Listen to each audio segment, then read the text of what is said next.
প্রিয় শিক্ষার্থীরা, আশা করি তোমরা প্রত্যেকে যে যেখানে আছো ভালো আছো।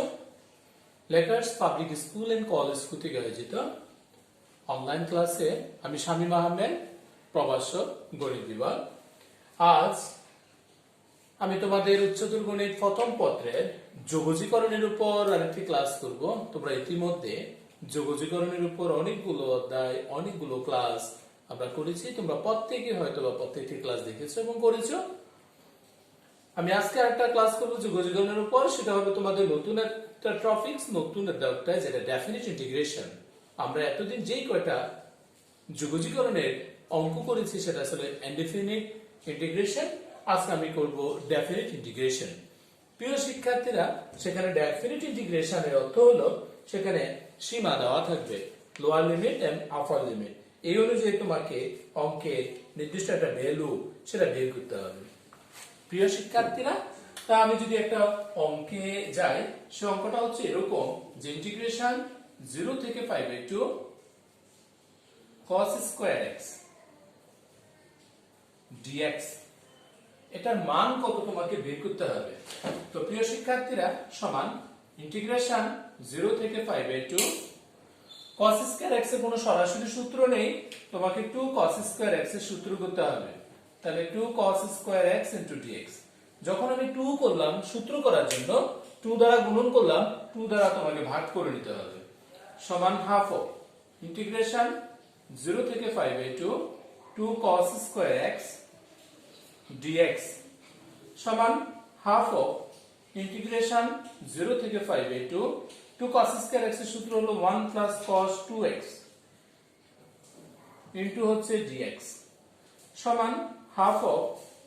এবার যদি ইন্টিগ্রেশন করা হয়, cos এর থিটাকে 1 কে ডিফারেন্সিয়েট করলে x এর সাপেক্ষে x প্লাস cos 2x মানে হচ্ছে sin 2x ডিভাইডেড বাই 2। তাহলে এবার যে সীমানাটা রয়েছে সেই সীমানাটা লিখতে হবে 0 থেকে 5/2 সমান হাফ অফ। এবার তোমাকে আপার লিমিট এবং লোয়ার লিমিট বসাতে হবে। তুমি যদি প্রথমত আপার লিমিট বসাও, x এর পরিবর্তে 5/2 plus sin 2 into 5/2 divided by 2 minus lower limit বসালে পুরো মানটা 0 হবে, সমান হাফ অফ 5/2 প্লাস sin, এখানে থাকতেছে 180 ডিগ্রি অর্থাৎ sin 5 ডিভাইডেড বাই 2 সমান half of 5/2 sin 180 degree value 0 অর্থাৎ পুরোটাই হচ্ছে 0, তার মানে 5/4। প্রিয় শিক্ষার্থীরা, ডেফিনিট ইন্টিগ্রেশন এবং ইনডেফিনিট ইন্টিগ্রেশনের ভিতরে পার্থক্য হলো এতটুকু, ডেফিনিট ইন্টিগ্রেশনে তোমার lower limit and upper limit, 0 হচ্ছে লোয়ার লিমিট আর 5/2 হচ্ছে আপার লিমিট। লোয়ার লিমিট এবং আপার লিমিট বসবে, কিন্তু ইনডেফিনিট ইন্টিগ্রেশনে কোনো লিমিট থাকবে না। সেখানে যেখানে লিমিট উঠে যায়, ইন্টিগ্রেশন করতে হয়, সেখানে শুধুমাত্র তোমাকে সি দিতে হয়। এখানে যদি আমি বলি যে আমরা এখানে কি করেছি, x এর পরিবর্তে আপার লিমিট বসিয়েছি 5/2 প্লাস 2 into x মানে sin 2 x এর পরিবর্তে 5/2 divided by 2 minus upper limit minus lower limit, x এর পরিবর্তে 0 বসালে 0 না পুরোটা হয়ে যাচ্ছে 0। তার মানে ফাইনালি আমি যে মানটা বের করলাম সেটা হলো 5/4। একই রকম ভাবে যদি আমি আরো একটি অঙ্কের সমাধান করি, তাহলে সেই অঙ্কটা হচ্ছে এরকম।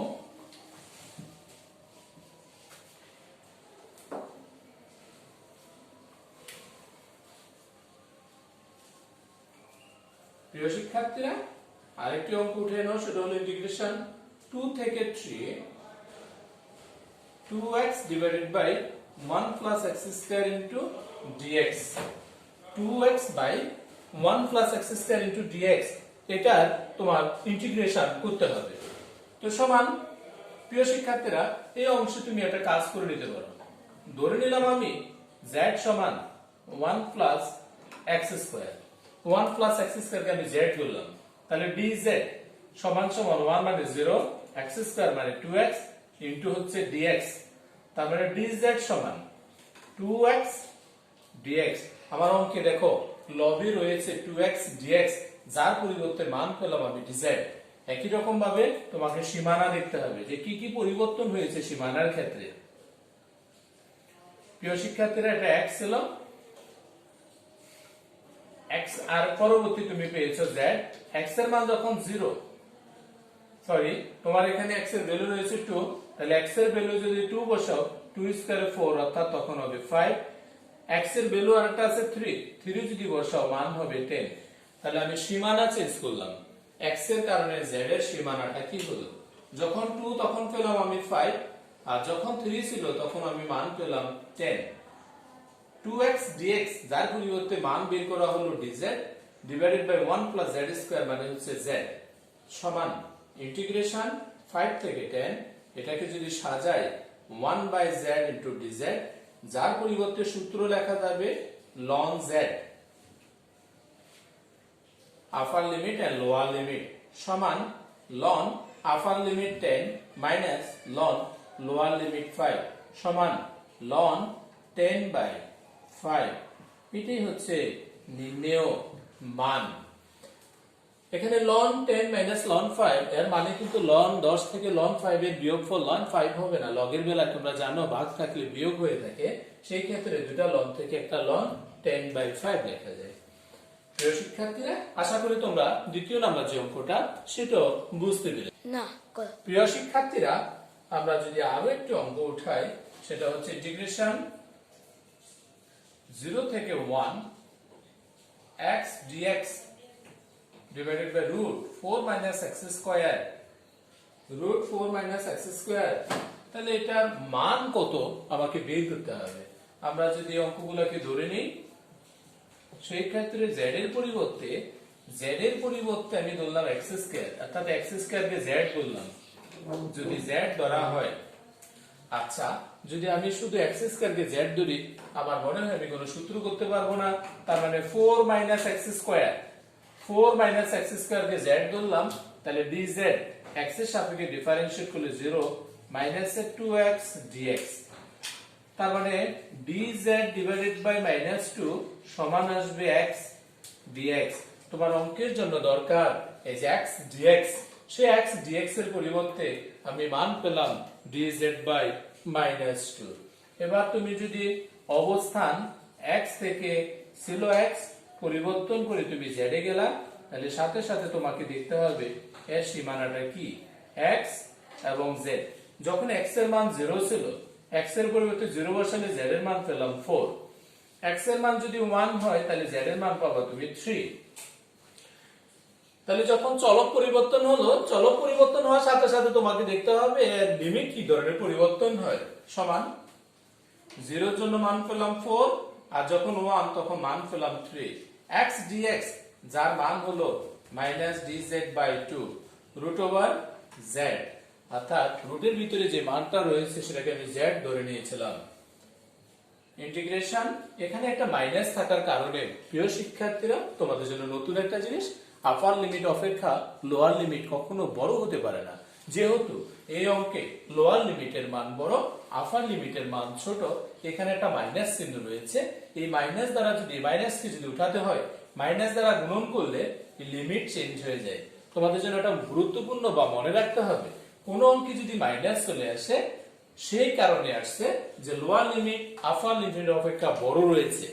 তাহলে এখন সীমানা চেঞ্জ করা যাবে 3 থেকে 4, তার মানে dz বাই 2 রুট z। তোমরা আশা করি বুঝতে পেরেছো। হাফ অফ ইন্টিগ্রেশন 3 থেকে 4 উপরে dz divided by root z।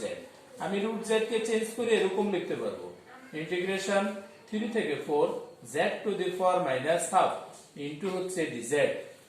প্রিয় শিক্ষার্থীরা, আশা করি তোমরা বুঝতে পেরেছো। আমি রুট z কে মাইনাস এর হাফ লিখলাম পাওয়ার হিসেবে, সমান half integration x to the power n এর সূত্র x z to the power minus half plus 1 divided by minus এর হাফ প্লাস 1, সীমানা যা রয়েছে সেটা দিবা 3 থেকে 4 সমান হাফ অফ, তাহলে z এর পাওয়ার থাকবে হাফ ডিভাইডেড বাই হাফ, সীমানা রয়েছে 3 থেকে 4 সমান হাফ। এই হাফ কে যদি এখানে আনো গুণন হয়ে যাবে 2, তাহলে z এর পাওয়ার হচ্ছে হাফ, সীমানা যা আছে 3/4 সেটা লিখবা। হাফ আর 2 কাটা, তাহলে z এর পাওয়ার যদি তুমি আপার লিমিট 4 বসাও whole to the power half minus 3 বসাও হোল পাওয়ার হাফ, তার মানে 2 square whole power half minus এটাকে লেখা যাবে √3 সমান 2 স্কয়ার 2 কাটা 2 মাইনাস √3। প্রিয় শিক্ষার্থীরা, সর্বশেষে আমি ইন্টিগ্রেশন 0 থেকে 1 x dx by √4 minus x square মানটা পেলাম, সেই মানটা হলো 2 মাইনাস √3। আশা করি তোমরা এই অঙ্কের প্রসেসটা বুঝতে পেরেছো। প্রিয় শিক্ষার্থীরা, আমরা যদি আবার আরো একটি অঙ্ক দেখি ডেফিনিট ইন্টিগ্রেশনের, সেটা হচ্ছে 0 থেকে 1 dx divided by 1 plus x square. তাহলে যদি dx by 1 plus x square এর ইন্টিগ্রেশন ভ্যালু 0 থেকে 1 এর মান বের করতে হয়, তাহলে এখানে হরকে ধরলে লবে শুধু dx আছে বিধে এটাকে ধরা যাবে না। আমরা এরকম একটা সূত্র জানি যে dx of tan inverse x সমান লেখা যায় 1 বাই 1 প্লাস x স্কয়ার। তাহলে ইন্টিগ্রেশনে যদি যে 1 by 1 plus x square into dx থাকে, তার পরিবর্তে লেখা যায় tan ইনভার্স x। তো প্রিয় শিক্ষার্থীরা, তুমি এটার পরিবর্তে সরাসরি সূত্র লিখতে পারবা tan inverse x, limiting value যা দেওয়া আছে সেটা 0 থেকে 1, তার মানে tan inverse 1 minus tan inverse 0। tan inverse 1 মানে tan 45 ডিগ্রি অর্থাৎ 5/4, আর এটা মানে হচ্ছে 0, তার tan আর tan ইনভার্স কাটা যাবে 5/4, অর্থাৎ 0 থেকে 1 dx divided by 1 plus x square, যার ভ্যালুটা পেলাম আমি 5/4। প্রিয় শিক্ষার্থীরা, এভাবে যদি তোমার সূত্র আয়ত্তে থাকে তাহলে ইন্টিগ্রেশনের অঙ্কগুলো খুব কঠিন নয়, নিজেরা সলভ করতে পারবে বলে আশা করি। আমি যদি আরো একটি অঙ্ক দেখাই, সেটা হচ্ছে এরকম যে ইন্টিগ্রেশন 0 থেকে 5/4 dx divided by 1 plus cos 2x, dx divided by 1 plus cos 2x, এটার মান কত তোমাকে বের করতে হবে। প্রিয় শিক্ষার্থীরা, ইন্টিগ্রেশন 0 থেকে 5/4 যখন এই যে 1 প্লাস 2x এটার পরিবর্তে তুমি কিছু লিখতে পারবা না, তখন তোমাকে দেখতে হবে এটার কোনো সূত্র আছে কিনা। তাহলে আমরা 1 প্লাস cos 2 থিটা ত্রিকোণমিতিতে একটা সূত্র জানি যে 2 cos স্কয়ার থিটা। তাহলে dx divided by 2 cos square x লেখা যাবে। 2 cos স্কয়ার x মানে হচ্ছে 1 প্লাস cos 2x। প্রিয় শিক্ষার্থীরা, এই 2 কে হাফ আকারে নিয়ে আসা যাবে। ইন্টিগ্রেশন 0 থেকে 5/4 1 by cos square x into dx সমান হাফ অফ ইন্টিগ্রেশন 0 থেকে 5/4 1 বাই cos স্কয়ার মানে হচ্ছে sec square x into dx। তুমি জানো integration of sec square x সমান হচ্ছে tan x। আমি যদি পরবর্তী লাইন লিখি যে হাফ অফ এটা মানে হচ্ছে tan x, লিমিটিং পাওয়ার যা দেওয়া আছে সেটা লিখবা 0 থেকে 5/4 সমান হাফ tan আপার লিমিট x এর জায়গায় 5/4 মাইনাস tan x এর জায়গায় লোয়ার লিমিট 0 সমান হাফ এর হাফ tan 5/4 এর মান 1 মাইনাস হচ্ছে 0, অর্থাৎ হাফ ইনটু 1 সমান হচ্ছে হাফ। প্রিয় শিক্ষার্থীরা, আশা করি আমরা আজকের ক্লাসে ডেফিনিট ইন্টিগ্রেশনের উপর যে কয়টা অঙ্ক করেছি প্রত্যেকে অঙ্কগুলো খাতায় উঠিয়েছো এবং প্রত্যেকটি অঙ্ক তোমরা বুঝতে পেরেছো। দুটা ডেফিনিট ইন্টিগ্রেশন এবং ইনডেফিনিট ইন্টিগ্রেশনের ভিতরে গুণগত পার্থক্য এক জায়গায়, ওখানে যখন ইন্টিগ্রেশনের ফাইনাল কাজ করবা সেখানে একটা সি হবে, কিন্তু এখানে প্রসেসটা সেম। এখানে শুধুমাত্র যে আপার লিমিট এবং লোয়ার লিমিট থাকবে সেটা তোমাকে বসাতে হবে। বসানোর প্রক্রিয়া হলো যে আপার লিমিট আগে বসাতে হবে, মাইনাস দিয়ে লোয়ার লিমিট বসাতে হবে। আশা করি আজকের ক্লাসটা সবাই মনোযোগ করে করেছো এবং উঠিয়ে নিয়েছো। একইভাবে তোমরা আরো কিছু অঙ্ক প্র্যাকটিস করতে সামর্থ্য হবে বলে আশা করি। ধন্যবাদ সবাইকে।